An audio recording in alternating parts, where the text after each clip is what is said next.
اعوذ باللہ من الشیطان الرجیم بسم اللہ الرحمن الرحیم۔ ایک بار پھر سے آپ سبھی لوگوں کا خیر مقدم ہے میرے چینل پہ، اور امید کرتا ہوں آپ لوگ سب خیریت سے ہوں گے۔ میں الحمدللہ خیریت سے ہوں۔ آپ لوگوں سے دعاؤں کی درخواست ہے۔ جیسے کہ آپ لوگوں کے نالج میں ہے، میں نے ایک شارٹ ویڈیو ڈالا تھا کہ ہم ایک ویڈیو بنائیں گے جس کے اندر ہم شرک کے قسموں کے اوپر بات کریں گے جو ہمارے سماج میں، ہماری زندگی میں بہت اچھے طریقے سے پھیلی ہوئی ہیں، جنہیں ہم شرک سمجھتے ہی نہیں ہیں اپنی زندگی میں۔ تو میں نے 25 ایسے پوائنٹس بنائے ہیں تھوڑے تھوڑے کر کے۔ امید کروں گا کہ اس والے پارٹ میں آ جائیں۔ اگر اس پارٹ میں نہیں آئے اور یہ ویڈیو تھوڑا لمبا ہوا تو پھر اس کے ہم 2 پارٹ کریں گے۔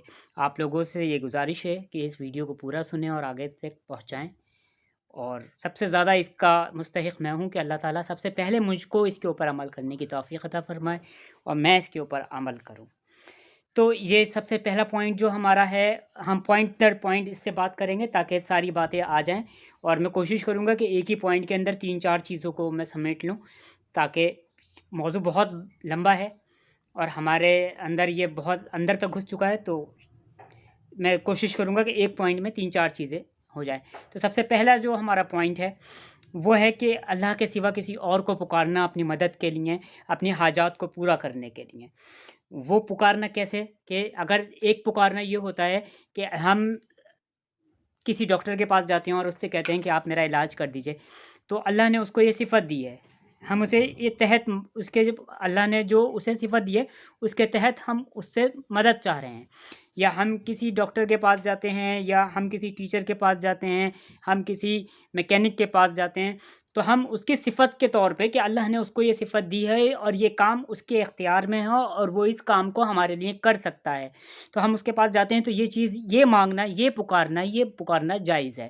ایک ہوتا ہے کہ ہم ایک انسان کو پکار رہے ہیں حالانکہ وہ اس کام کو کر ہی نہیں سکتا، اور ہم اس کو اس کام کے لیے پکار رہے ہیں، تو وہ چیز جو ہوتی ہے وہ شرک ہوتا ہے، جو ہمارے معاشرے کے اندر، ہمارے سماج کے اندر بہت آگے تک پھیلی ہوئی ہے کہ فلاں ولی مدد، یا ولی مدد، یا ایسے ایسے کر کے ہم پکارتے ہیں کہ وہ میری مدد کر دے گا۔ اللہ کہتا ہے کہ تمہارے شہر کے قریب میں تم سے ہوں، جب تمہیں کوئی پریشانی ہوتی ہے یا تمہیں کوئی آسانی پہنچتی ہے تو اس کے پیچھے میں اور صرف میں ہی ہوتا ہوں۔ تو کوئی تمہاری حاجات کو پورا نہیں کر سکتا، نہ تم تک کسی چیز کو آنے سے روک سکتا ہے اور نہ تم تک کوئی چیز پہنچا سکتا ہے۔ تو ایک شرک تو یہ ہو گیا جو سب سے بڑا شرک ہے کہ ہم اللہ کے سوا دوسروں کو پکارتے ہیں۔ ایک پکارنا تو دنیاوی طور پہ ہوتا ہے، اور ایک پکارنا ہوتا ہے کہ میں گڈھے میں گر گیا اور میں نے کہا کہ صاحب مجھے آپ باہر نکال لیجئے، تو وہ مجھے باہر گڈھے سے آ کے نکال سکتا ہے، تو میں اس کو پکار رہا ہوں۔ اور ایک میں گڈھے میں گر گیا اور میں کہہ رہا ہوں، میرا بھائی ایک رہتا ہے انڈونیشیا میں، اور میں اس سے کہہ رہا ہوں کہ اے میرے انڈونیشیا والے بھائی مجھے آ کے بچا لے، تو وہ میری آواز وہاں تک نہیں پہنچے گی اور نہ وہ میری مدد کے لیے وہاں پہ آ سکتا ہے، کیونکہ اس کو اللہ نے یہ طاقت، یہ قوت نہیں دے رکھی ہے کہ وہ مجھ تک پہنچ جائے یا میری آواز اس تک پہنچ جائے۔ تو یہ اگر میں کرتا ہوں کہ میں اپنے انڈونیشیا والے بھائی کو پکار رہا ہوں اور میں کہہ رہا ہوں کہ میری مدد کر دے، تو یہ شرک ہوتا ہے۔ تو بھائی اللہ مطلب کسی انسان کو اس کے جو اس کے پاس اسباب ہیں، جو اللہ نے اس کو عطا فرمایا ہے، اس کے تحت اس کو پکارنا جائز ہے۔ کسی انسان کو اس کے اختیار کے اس کی جو پاس ہے اس سے زیادہ چیز کے لیے اسے پکارنا وہ غلط ہوتا ہے۔ یہ ہو گیا پہلا پوائنٹ۔ اور دوسرا پوائنٹ جو ہمارے معاشرے کے اندر بہت زیادہ پھیلا ہوا ہے، جسے بہت دیندار لوگ بھی کرتے ہیں، تعویذ کا باندھنا، دبانا، جلانا، دبانا، بچھانا، لٹکانا، ٹھوکنا، چاہے وہ تعویذ کے طور پہ ہو، چاہے وہ گھوڑے کی نال کے طور پہ ہو، چاہے وہ سکے کے طور پہ ہو، چاہے وہ جناتوں سے بھگانے کے لیے کیلے کو ٹھوکنا ہوتا ہے، چاہے وہ پتیوں پہ لکھ کے آیتوں کو لگانا ہوں، تو یہ ساری چیزیں جتنی بھی ہیں، یہ دھاگوں کا باندھنا، انڈے کے چھلکوں کا، کہ ان سے ہم شیطان سے بچیں گے، یا ان سے ہم جنات سے بچیں گے، یا ان سے ہمارے اوپر کرم ہوگا، یا ان سے ہمیں فضل ہوگا، یا یہ چیزیں ہمیں کسی چیز سے بچا لیں گی، یہ شرک ہوتا ہے۔ صحیح ہے، شرک ہوتا ہے، یہ شرک ہوتا ہے۔ تعویذ کا کسی بھی طریقے سے باندھنا، تعویذ آپ لوگوں سے کہیں کہ بھائی اس کے، آپ لوگ کہتے ہیں اس کے اندر تو قرآنی آیتیں ہیں، ہم نے کون سا کچھ غلط کام کرا ہے؟ تو میرے بھائی یہ بات میں جانتا ہوں کہ اس کے اندر قرآنی آیتیں ہیں، اور اللہ نے قرآن میں کہا ہے کہ یہ قرآن شفا ہے، تو شفا ہے، تو قرآن کو مطلب شفا ہے تو اس قرآن کو اپنے گلے میں باندھ کے لٹکا لو تو وہ شفا آپ تک پہنچ جائے گی؟ نہیں، اللہ نے اسی قرآن میں کہا ہے کہ شہد شفا ہے، تو شہد کو ہم کی ڈبی کو اپنے گلے میں لٹکا لیں گے تو کیا وہ ہم کو فائدہ پہنچائے گی؟ کوئی بھی عقل مند شخص اس بات کو نہیں مانے گا کہ اگر شفا ہے اور اللہ کی طرف سے کہا گیا ہے شفا ہے تو مجھے اسے اختیار کرنا پڑے گا، مجھے اسے کھانا پڑے گا، مجھے اس کو کسی بھی طریقے سے اپنے جسم کے اندر اتارنا پڑے گا، مجھے اس بات پہ عمل کرنا پڑے گا کہ وہ میرے جسم کے اندر چلا جائے۔ اگر میں یہ چیز نہیں کرتا ہوں تو میں اس کو لٹکا کے سالوں سال گھومتا رہوں، مجھے اس سے شفا حاصل نہیں ہوگا۔ ایسی ہی قرآنی تعویذات کا معاملہ ہے میرے بھائی۔ آپ سورہ رحمان کا گنڈا باندھ لیجئے، سورہ یاسین کا گنڈا باندھ لیجئے، لیکن اگر میں اس کو نہیں پڑھوں گا، میں اس پہ عمل نہیں کروں گا، وہ مجھے فائدہ یا نقصان نہیں پہنچا سکتا۔ اب ایک حافظ قرآن ہے، حافظ قرآن کے تو سینے کے اندر پورا قرآن اترا ہوا ہے نا، تو اس کو تو شیطان کو بہکانا ہی نہیں چاہیے، صحیح ہے؟ تو شیطان کو تو اس کے سے دور رہنا چاہیے کیونکہ اس کے اندر تو قرآن ہے نا، نہیں۔ لیکن جب وہ حافظ قرآن اس اپنے جو اس کے پاس اللہ نے علم دیا ہے اس کو پڑھے گا، اس پہ عمل کرے گا، تو اللہ کی مدد اس کی طرف آئے گی۔ ایک حدیث ہے جس کا مفہوم ہے کہ اللہ تعالیٰ جو جہنم کی آگ ہے وہ حافظ قرآن قاری مولویوں سے بھڑکائے گا، شہداء سے بھڑکائے گا، سقی سے بھڑکائے گا۔ کیوں؟ کیونکہ انہوں نے جو کچھ بھی کرا وہ دکھاوے کے لیے کرا، صحیح ہے؟ تو یہ ہمارا دوسرا چیز ہو گیا کہ ہمیں تعویذ بچا سکتا ہے یا ہمیں کوئی گھوڑے کی نال بچا سکتی ہے۔ یہ ہمارا دوسرے نمبر کا شرک ہو گیا جو ہماری زندگی کے اندر بالکل اندر تک گھس چکا ہے۔ خدایا اللہ کے واسطے ان چیزوں سے باز آئیں اور توبہ کریں، اور ہم سب مل کے توبہ کریں۔ اور ان میں بہت ساری چیزیں جو میں آپ سے ڈسکس کروں گا یہ میری اپنی زندگی میں بھی تھیں، میں نے اللہ سے توبہ کری ہے اور آگے بھی کرتا رہوں گا، اور آپ لوگ بھی کریں۔ تیسرا ہمارا پوائنٹ ہے کہ ایسے کلمات کا پڑھنا جن سے شیاطین سے مدد مانگنا، نبیوں سے مدد مانگنا، ولیوں سے مدد مانگنا، فرشتوں سے مدد مانگنا، یہ ساری چیزیں شرک ہیں۔ بہت سارے بابا کیا کرتے ہیں کہ شیطانات کو خوش کرتے ہیں، پہلے آپ سے وہ کلمات پڑھواتے ہیں اور ہم کو پتہ ہی نہیں ہوتا، ہم سمجھتے ہیں عربی ہے تو قرآن ہوگا۔ نہیں، جب کوئی بھی آپ کو کوئی بھی عمل آپ کو پڑھنے کے لیے دے تو پہلے اس کی تحقیق کریے کہ وہ ہم سے پڑھوا کیا رہا ہے، کہ بہت سارے کلمات ایسے ہوتے ہیں کہ ہم ایمان سے ہی خارج ہو جاتے ہیں اور ہم کو پتہ بھی نہیں ہوتا، صحیح ہے؟ تو ایسے کلماتوں کا نام نہ پڑھیں جس سے ہم جناتوں کو خوش کریں، جناتوں سے مدد مانگیں، نبیوں سے مدد مانگیں، جس سے ہم ولیوں سے مدد مانگیں۔ ہم ولیوں کی پوری عقیدت ہمارے دل کے اندر ہے، ہم ان کا پورا اہتمام کرتے ہیں، لیکن اللہ نے ایک کرائٹیریا سیٹ کرا ہے کہ اللہ کی ذات کے ساتھ آ کر کوئی کھڑا نہیں ہو سکتا۔ اللہ کہہ رہا ہے کہ میں ہوں، قل هو اللہ احد اللہ الصمد لم یلد ولم یولد ولم یکن لہ کفوا احد۔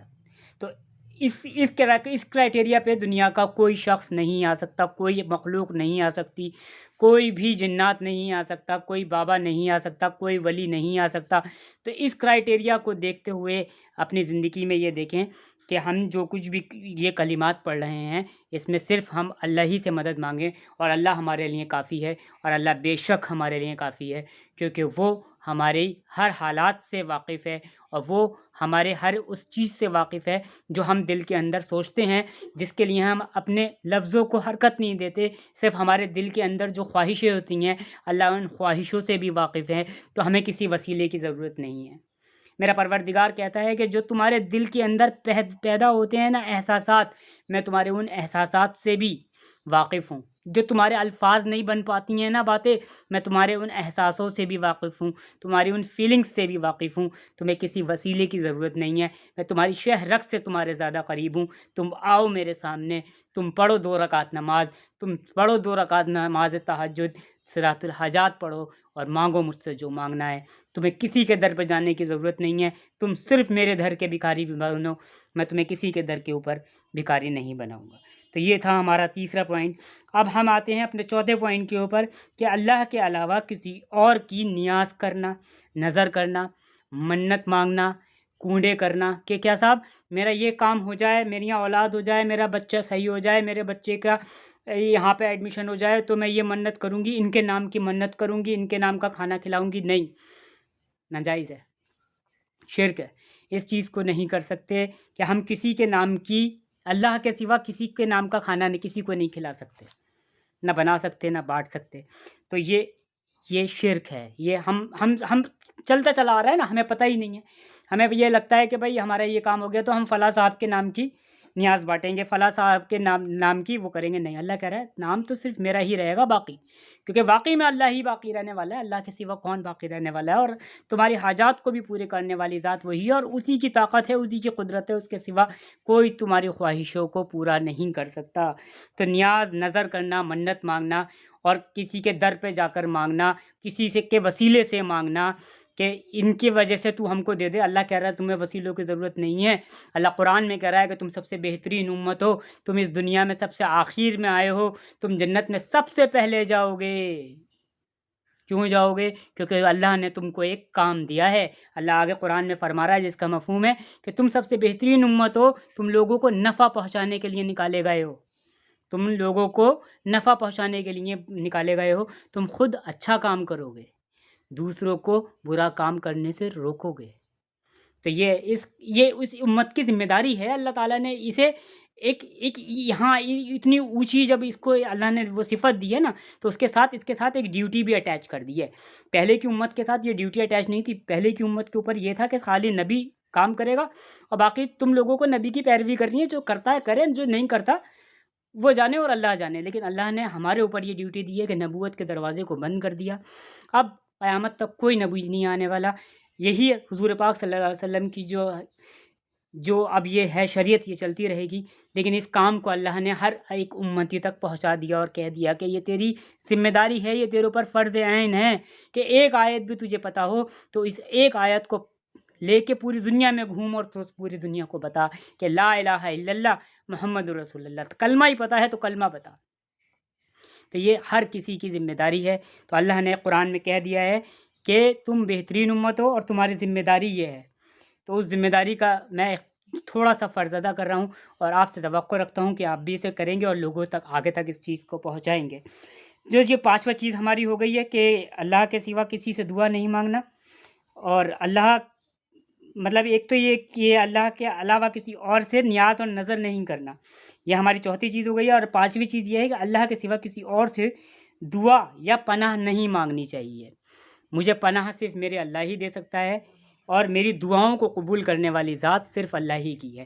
اللہ کے سوا میری دعا نہ تو کوئی ولی قبول کر سکتا ہے، نہ کوئی جنات. یہاں تک کہ جبریل خود میرے سامنے آگے کھڑے ہو جائیں، اللہ کے حکم کے بنا وہ محتاج ہیں میری مدد کرنے کے لیے. تو پوری دنیا مل کے میری مدد نہیں کر سکتی. مجھے اپنی پناہ میں بھی صرف اللہ ہی لے سکتا ہے، مجھے کوئی اپنی پناہ میں نہیں لے سکتا. میرا مولا، میرا پروردگار کافی ہے، اور مجھے کسی کی ضرورت نہیں ہے، مجھے کسی کے وسیلے کی ضرورت نہیں ہے.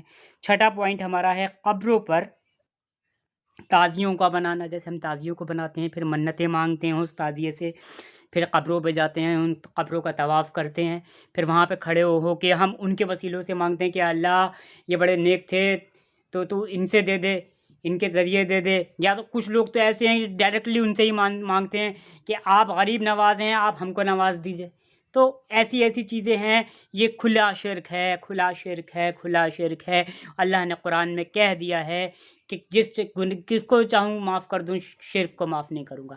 اللہ کہہ رہا ہے میں اپنی ذات کے ساتھ کسی کی مطلب اللہ ایک ہے نا، اللہ بنانے والا ہے نا، اللہ خالق ہے، اللہ مالک ہے. تو اللہ یہ نہیں چاہتا کہ میرے ساتھ کوئی کمپٹیٹر بھی آ جائے کہ تو لا کے اس کو کھڑا کر دیا. تو وہ صفت تو ڈھونڈ اس کے اندر. قل هو اللہ احد ہے نہیں ہے نا، وہ اللہ کا محتاج ہے. اور اللہ کہہ رہا ہے کہ صرف بندگی میری ہی ہوگی، صرف میری ہی بندگی ہوگی، مجھی سے مانگا جائے گا، مجھی سے ڈرا جائے گا، مجھی سے مانگا جائے گا. تو ساتواں ہمارا پوائنٹ ہے. دیکھیے تھوڑی سی باتیں کڑوی ہیں، تھوڑی سی بری بھی لگ سکتی ہیں کسی کو، لیکن آج کا برا لگنا ہماری قیامت کے دن ہمیشہ کی جو ناکامیابی آئی ہے اس سے بہتر ہے.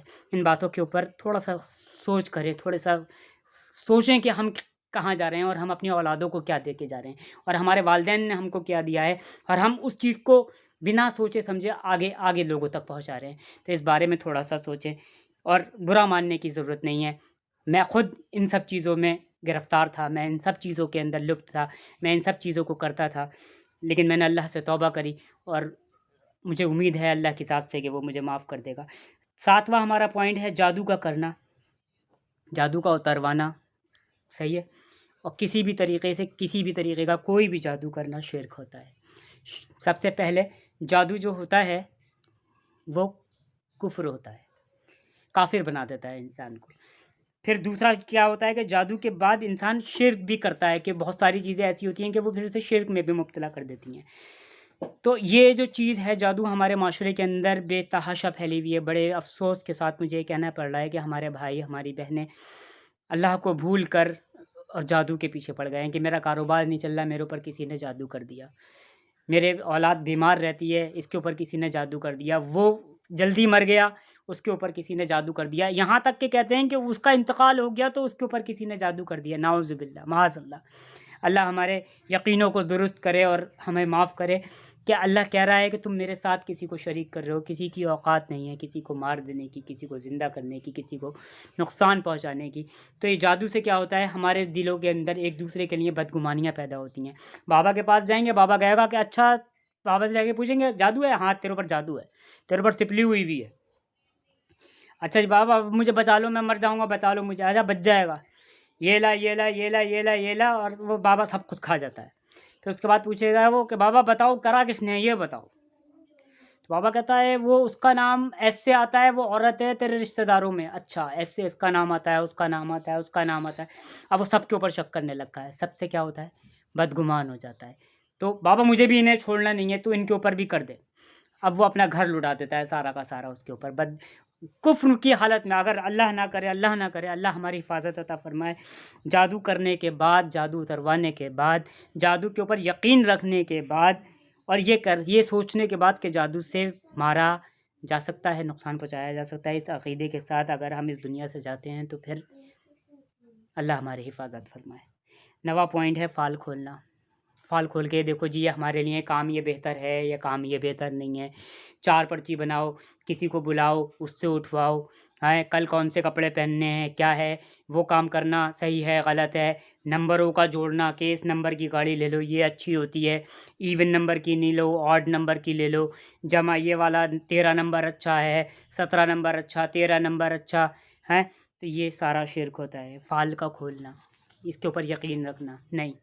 جو کچھ بھی ہے وہ اللہ کی ذات ہے، اور ہم غیب کی باتوں کے بارے میں نہیں جانتے، ہم غیب نہیں جانتے اور نہ ہم غیب جان سکتے ہیں۔ اور اس چیز کے اوپر کہ ہم غیب جانتے ہیں یا غیب کا علم رکھنے والے ہیں، یہ شرک ہے۔ 8ویں چیز ہے بد نظر۔ بچے کو نظر لگ گئی ہے، تعویذ پہنا دو۔ ہمارے یہاں بھی ہوتا ہے، سورہ رحمان کا گنڈا ڈال دو اس کے گلے کے اندر، اس کے اوپر یہ ہے تو اس کو یہ لٹکا دو، اس کو یہ لگا دو، یہ لگا دو، کہ مطلب یا تو جادو، یا تو اس کو نظر نہیں لگے گی اور لگ گئی ہے تو وہ صحیح ہو جائے گی۔ نہیں، اللہ کہہ رہا ہے کہ میں نے نظر کے لیے پوری ایک آیتیں اتار رکھی ہیں، میں نے قیامت کے لیے، قیامت تک کے لیے اتار رکھی ہیں، وہ کافی ہیں۔ تو یہ کوئی انڈے سے اتارتا ہے، کوئی نمک سے اتارتا ہے، کوئی پانی سے اتارتا ہے، کوئی جھاڑو سے اتارتا ہے، کوئی چپل سے اتارتا ہے۔ اس کی تحقیق کری ہم نے آج تک؟ کیا ہم شرک تو نہیں کر رہے؟ کیا ہم اللہ کے علاوہ کسی اور کو تو نہیں اپنا معبود بنا بیٹھے ہیں اور ہم کو پتہ ہی نہیں ہے؟ بہت چھوٹی چھوٹی چیزیں ہیں سر، ہم اپنی زندگی میں ان کو یوز کرتے ہیں اور ہم کو ان کے بارے میں گمان بھی نہیں ہوتا ہے کہ ہم شرک کر رہے ہیں، اور شرک کتنا عظیم گناہ ہے جس کے بارے میں اللہ کہتا ہے کہ نہیں بخشوں گا، نہیں بخشوں گا۔ تو صاحب نظر نہ لگنے کے لیے تعویذ کا پہنانا، گھنٹوں کا پہنانا صحیح ہے۔ تو یہ ہمارا 8ویں چیز ہو گئی، وہ عمل جو خالص اللہ کے لیے کرنا ہو، کسی اور کے لیے کرنا۔ بہت سارے عمل ایسے ہیں جیسے عبادات ہیں، جیسے ڈرنا، جیسے محبت کرنا، وہ صرف خالص اللہ کا حق ہے۔ کہ ہم اس قدر کی محبت کہ کسی کے لیے مر جائیں یا کسی کے لیے فنا ہو جائیں، وہ حق صرف میرے معبود میرے اللہ کا ہے، کہ میں اس کے لیے مر جاؤں، میں اس کے لیے فنا ہو جاؤں، یہ صرف میرے اللہ کا حق ہے۔ اگر میں اس حق کو کسی لڑکی کے لیے، کوئی لڑکا کسی لڑکی کے لیے، یا لڑکی کسی آدمی کے لیے، یا بیوی اپنے شوہر کے لیے کرتی ہے تو یہ شرک ہے۔ یا اس قدر کا کسی مخلوق سے ڈرنا کہ پھر جو حق اللہ سے ڈرنے کا ہے، اللہ کے جہنم سے ڈرنے کا ہے، روز حشر کے دن سے ڈرنے کا ہے، اس سے زیادہ ہم کسی مخلوق سے ڈر رہے ہیں۔ صحیح ہے۔ تو اس کے اوپر ایک بہت اچھی بات مجھے یاد آ رہی ہے کہ ایک انسان زنا کر رہا تھا، تو اس کو اس بات کا ڈر تھا کہ مجھے کوئی دیکھ نہ لے، تو اس کی نظر پڑی کہ اس نے ایک بچے نے دیکھ لیا، تو وہ زنا کرنے سے رک گیا، اور چلا گیا وہ. تو پھر اس نے سوچا کہ میں نے شاید نہیں کرا، اب مجھے گناہ نہیں ملے، تو اس نے جا کے یہ بات ایک عالم کو بتائی کہ صاحب میں ایسے ایسے کر رہا تھا، لیکن میری نظر ایک لڑکے کے اوپر پڑی اور میں وہاں پہ وہ غلط کام کرنے سے میں نے روک دیا، تو میرا کیا ہوگا، میرا معاملہ کیا ہوگا. تو انہوں نے پوچھا کہ اس وقت تیرے دل کے اندر ڈر کس کا تھا؟ اللہ کے ڈر کی وجہ سے تو رکا تھا، یا تجھے اس بات کا ڈر تھا کہ تیری بدنامی ہو جائے گی اور یہ بچہ جا کے بتا دے گا؟ اس نے کہا یہ بچہ جا کے بتا دے گا. تو انہوں نے کہا کہ تو نے زنا سے بڑا گناہ کر دیا، شرک. کیونکہ تیرے دل کے اندر اس خالق کائنات کا ڈر تو نہیں آیا جو تجھے دیکھ رہا تھا اور جس کی طرف تجھے لوٹ کے جانا ہے، جس نے جنت بھی بنائی ہے، جس نے دوزخ بھی بنائی ہے. تیرے دل کے اندر اس چھوٹے سے بچے کا ڈر آ گیا جو تیرا کچھ نہیں بگاڑ سکتا تھا. تو صاحب یہ ایک چیز ہو گئی، ایک بات مجھے یاد آئی تو میں نے یہ بتا دی کہ وہ عمل کرنا جو صرف خالص اللہ کے لیے ہیں، اس سے ہم کسی نہ کسی آدمی کے لیے کرنا، کسی عورت کے لیے کرنا، یا کسی سے اس قدر کا ڈرنا، جیسے کرونا سے ڈرنا، اس قدر کا ڈرتا ہے انسان کہ بس نہ باپ ہے، نہ ماں ہے، نہ کوئی ہے، کرونا ہے، کرونا کرونا کرونا. صحیح ہے.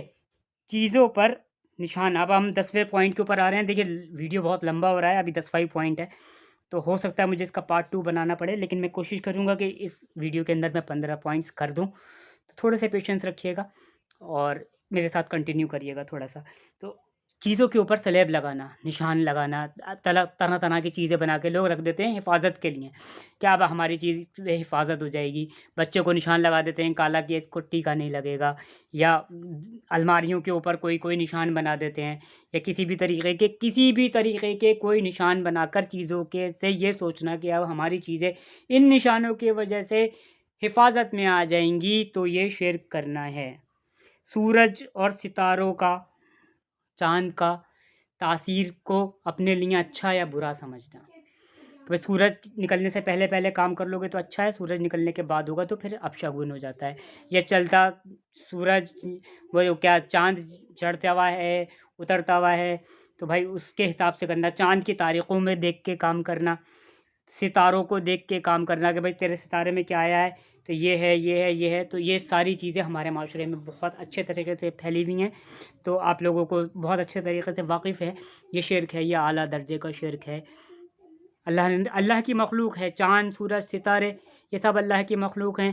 اللہ کے سوا اور اللہ کے حکم کے بنا نہ مجھے اللہ کی کوئی مخلوق فائدہ پہنچا سکتی ہے، نہ مجھے نقصان پہنچا سکتی ہے. نہ یہ چاند، نہ یہ سورج، نہ یہ سیارے، نہ یہ پوری کائنات، نہ اس پوری کائنات میں بسنے والے لوگ مجھے فائدہ یا نقصان نہیں پہنچا سکتے جب تک کہ میرے اللہ کا حکم نہ ہو جائے. اور اس چیز کو سوچنا کہ اس کے کرنے سے یہ ہو جائے گا، بھائی چاند گرہن آ گیا، سورج گرہن آ گیا، پورنیما آ گئی ہے، پورا چاند ہے، آدھا چاند ہے، تو یہ نہیں کرنا، یہ نہیں کرنا. نہیں ہے. اللہ کی مخلوق ہے، اس کے پاس طاقت نہیں ہے. اللہ کے حکم کا محتاج ہے، اللہ کے حکم کا محتاج ہے. ہر شخص، ہر مخلوق، ہر چرند، ہر پرند، ہر وحشی جانور، ہر جنات، ہر انسان اللہ کے حکم کا آپ کہہ لیں گے وہ ہے. 12ویں چیز ہے ہماری یہ بدشگنی. یہ بہت کامن چیز ہے ایک ہماری، یہ بدشگنی. بھائی بلی راستہ کٹ گئی، اب یہ کام نہیں کرو، ہیں. چھینک کسی نے مار دی، اب یہ کام نہیں کرو. کوا باہر بول رہا ہے، اب یہ کام نہیں کرو. تو یہ بدشگنی ہے. بدشگنی کی وجہ سے کسی کام سے رکنا، کسی کام کو ٹالنا، کسی کام کو ڈیلے کرنا، یا اس سے یہ سوچنا کہ اب یہ کام ہو گیا ہے تو میں یہ کروں گا تو یہ ہو جائے گا، اس سے یہ رکنا، یہ شرک ہے. یہ اللہ کے ساتھ کسی اور کو شریک کرنا ہے کہ یہ اللہ تو کر ہی سکتا ہے، اللہ کو تو میں مانتا ہی ہوں، لیکن یہ بلی چلی گئی نا، یہ بلی بھی کر سکتی ہے میرے لیے برا. نعوذ باللہ. اللہ کی مخلوق کیسے کر سکتی ہے؟ یا بھائی چھینک گیا تو اب میرا کام بگڑ جائے گا، تو اس کام سے اپنے کام کو، اس وجہ سے اپنے کام کو ڈیلے کرنا کہ یہ چیز جو ہوئی ہے، یہ اپشگن ہوئی ہے، تو یہ شرک ہے. اللہ ہم سب کی حفاظت عطا فرمائے. یہ بہت کامن چیزیں ہیں، یہ سب چیزیں جو میں آپ کو بتا رہا ہوں. دکھاوے کی عبادت کرنا 13واں پوائنٹ ہے. دکھاوے کے لیے روزہ رکھنا، دکھاوے کے لیے صدقات کرنا، دکھاوے کے لیے تقریر کرنا، دکھاوے کے لیے جیسے میرے دل کا حال اللہ جانتا ہے، لیکن جیسے آپ کے لوگوں کے دل میں آئے کہ یہ دکھاوے کے لیے کر رہا ہے، تو نہیں. تو یہ ساری چیزیں شرک ہیں، اللہ کی ذات کے ساتھ شریک کرنا ہے۔ اگر میرا 5 سیکنڈ کا سجدہ ہے اور میں نے کسی کو دیکھا کہ کسی کی نظر میرے اوپر ہے اور میں نے مسجد میں نماز پڑھ رہا ہوں تو تھوڑی اچھی سی نماز کر کے پڑھتا ہوں تاکہ میرا امپریشن اچھا پڑے اس کے اوپر، تو اگر میں نے وہ 5 سیکنڈ کے سجدے کو بڑھا کر 15 سیکنڈ کا سجدہ کر دیا تو 10 سیکنڈ کا جو سجدہ ہے وہ میرا شرک ہے۔ اللہ کہے گا کہ یہ جو تو نے 10 سیکنڈ ایکسٹرا کرایا نا، یہ تیرا شرک ہے اور یہ تیرے جہنم میں جانے کے لیے کافی ہے۔ تو عبادات کو، صدقات کو یہ دکھا کے دینا کہ میں بہت بڑا سخی ہوں، نہیں، اللہ کہہ رہا ہے صدقات کو چھپا کے دو۔ کچھ صدقات کو اعلان کر کے دینے کو کہا ہے، کچھ صدقات کو چھپا کے دینے کو کہا ہے۔ تو جن صدقات کو اللہ نے کہا ہے کہ چھپا کے دو، ان کو چھپا کے دو، جن کو اعلان کرنے کو کہا ہے ان کو اعلان کر کے دو۔ تو کوئی بھی عبادت صرف اللہ کو، خالص اللہ کو راضی کرنے کے لیے ہونی چاہیے۔ اگر اس کے اندر مخلوق سے کسی طریقے کی کوئی بھی میرے دل کے اندر لالچ آ گیا کہ یہ فلاں شخص مجھے دیکھ رہا ہے تو میں اس کے لیے یہ کر لوں، تو وہ عبادات اللہ نے اسی کی طرف منسوخ کر دیتا ہے کہ اب اس کا ثواب، اس کا اجر تو لے لے، اسی سے لے لے، جس کے لیے تو نے کری ہے یہ اسی سے لے لے۔ تو یہ دکھاوے کی عبادات سے اللہ ہماری حفاظت عطا فرمائے اور اللہ اپنے حفظ و امان میں رکھے۔ تو جی 14واں ہمارا پوائنٹ ہے اللہ کے سوا کسی اور کی، کسی غیر اللہ کی قسم کھانا۔ قسم کھانے والی ذات صرف اللہ کی ہے، اللہ ہی کی قسم کھانی ہے۔ ماں باپ، بیٹا، کاروبار، دنیا، ان سب کی جس نے قسم کھائی اس نے شرک کیا۔ اللہ نے قرآن میں کہا ہے کہ قسم کھانی ہے صرف میری کھاؤ، میرے علاوہ کسی کی قسم نہیں کھاؤ۔ اللہ کا حق ہے کہ اللہ کی قسم کھائی جائے، وہ بھی جب بہت زیادہ ضروری ہو، جب تم سچے ہو، تمہاری باتوں پہ لوگ یقین نہ کر رہے ہوں، جب ماں کی، باپ کی، بیوی کی، بیٹی کی قسم کھانا غلط ہے۔ ویڈیو بہت لمبا ہو رہا ہے تو پوائنٹ بہت سارے ہیں تو بات تھوڑی سی بڑھ جاتی ہے۔ ایک پوائنٹ 15واں پوائنٹ ہے، اس پوائنٹ کو کرنے کے بعد پھر ہم اپنا جو ویڈیو ہے اس کو کنٹینیو کریں گے آگے انشاءاللہ، اور آگے کے کچھ اور پوائنٹس ہم ڈسکس کریں گے۔ تو سب سے پہلے ان سب چیزوں کا محتاج میں ہوں، تو 15واں پوائنٹ کر دیتے ہیں۔ غیب کی باتیں معلوم کرنے کی کوشش کرنا شرک ہوتا ہے۔ غیب کی باتیں، جو ٹیرو کارڈ آج کل چل رہے ہیں نا، ٹیرو کارڈز، کہ بھائی یہ ہے تو یہ ہے تو نیلا کپڑا پہن کے جاؤ تو اچھا ہوگا، تمہارا لکی کلر ہے 3۔ انجانے میں ہم فیس بک کے اوپر جاتے ہیں تو ہم انجانے میں ان چیزوں کے اوپر اپنی زندگیوں کا اپلائی کرنا شروع کر دیتے ہیں، اور ہم سب کو، مجھ کو بھی توبہ کی اس کے لیے درکار ہے کہ اللہ تعالیٰ ہم نے یہ اس ناک کے طریقے کی، جو ناک کے لوگ ہوتے ہیں وہ ایسے ہوتے ہیں، اچھا جن کی ڈیٹ آف برتھ یہ ہوتی ہے وہ سارے کے سارے ایسے ہوتے ہیں۔ ہم وہ ہوتا ہے نا، جیمنی ہو گیا، اسکارپیو ہو گیا، یہ ہو گیا، وہ ہو گیا، تو ہم ان سب کو ایک ہی کرائٹیریا میں۔ تو غیب کی باتوں کا جاننا یا کوشش کرنا یا اس بات کا یقین دلانا کسی کو کہ غیب کی باتوں کو میں جانتا ہوں، یہ شرک ہے، اور وہ ساری چیزیں ہم اپنی زندگی میں کر رہے ہیں۔ تو آئیے اللہ سے اپنے اور اپنے اہل و عیال کے لیے اور پوری کائنات کے لیے دعا کریں کہ اللہ ہم سب کو ان تمام گناہوں سے، جو ہم نے ابھی تک 15 باتیں کہی ہیں، اگر ہم نے انجانے میں اور جانے میں یہ گناہ کرے ہیں تو اللہ ہم صرف تیری عبادت کرتے ہیں، اللہ ہم صرف تیری ہی طرف پلٹ کر آئیں گے، اور اللہ ہم تجھی کو اپنا معبود مانتے ہیں، اور تو اللہ ہمارے گناہوں کو بخش دے۔ اللہ تو کہتا ہے کہ تو گناہوں کو بخشنے والا ہے، اللہ تو کہتا ہے کہ تیرے گناہ اتنے ہوں کہ تو نے زمین سے لے کے آسمان تک پوری جگہوں کو بھر دیا ہو، تو ایک بار آ کے سچے دل سے مجھ سے توبہ کر لے تو میں تیرے ان تمام گناہوں کو بخش دوں گا اور مجھے احساس بھی نہیں ہوگا۔ میرے مولا، ہم جانتے ہیں کہ ہم سے سب گناہ ہوئے ہیں، اللہ انجانے میں ہوئے ہیں، اللہ جہالت میں ہوئے ہیں، اللہ ہم نے تحقیق نہیں کری، اللہ تو ہمیں اس کے اوپر سزا دینے پہ بھی قادر ہے، لیکن میرے مولا میں یہ جانتا ہوں کہ تو رحیم ہے، تو کریم ہے، یا اللہ تو بادشاہوں کا بادشاہ ہے اور ہم بہت حقیر ہیں، یا اللہ ہم کمزور بھی ہیں، یا اللہ ہمارے عقیدے بھی بہت کچے ہیں، تو یا اللہ ہمارے اندر جو ان عیبوں کے اندر جو تھے ان سے ہماری حفاظت عطا فرما، ہمارے گناہوں کو بخش دے، اور ہمارے والدین جو اس دنیا سے جا چکے ہیں ان کی قبروں کو منور عطا فرما، جو اس دنیا میں ہیں اللہ ان کو ہدایت عطا فرما، یا اللہ ان کی تندرستی عطا فرما، ان کی جانوں میں، ان کی مالوں میں، ان کی اولادوں میں خوشیاں عطا فرما، اور جو ہمارے والدین اس دنیا سے جا چکے ہیں ان کے درجات کو بلند عطا فرما، ان کی قبروں کے اندر یا میرے مولا یا میرے پروردگار ان کے قبروں کے اندر تو جنت کی کھڑکی کھول دے اور ان کے گناہوں کو ختم کر دے، یا اللہ ان کو اپنے حفظ و امان میں لے لے۔ میرے مولا ان سے بھی غلطیاں ہوئی ہوں گی میرے مولا، لیکن تو رحیم ہے، تو کریم ہے، میرے مولا تو ان کو بھی بخش دے، ہم کو بھی بخش دے، کیونکہ تو ہی بخشنے والا ہے، تیرے سوا تو کوئی بخشنے والا بھی نہیں ہے میرے پروردگار۔ تیرے سوا جائیں گے بھی تو کہاں جائیں گے، تیرے سوا مانگیں گے بھی تو کس سے مانگیں گے، تو میرے اللہ ہمیں بخش دے۔ صحیح ہے جی، سب لوگ توبہ کریں اور اس ویڈیو کو آگے کنٹینیو کریں گے۔ اللہ حافظ، دعاؤں کی درخواست ہے۔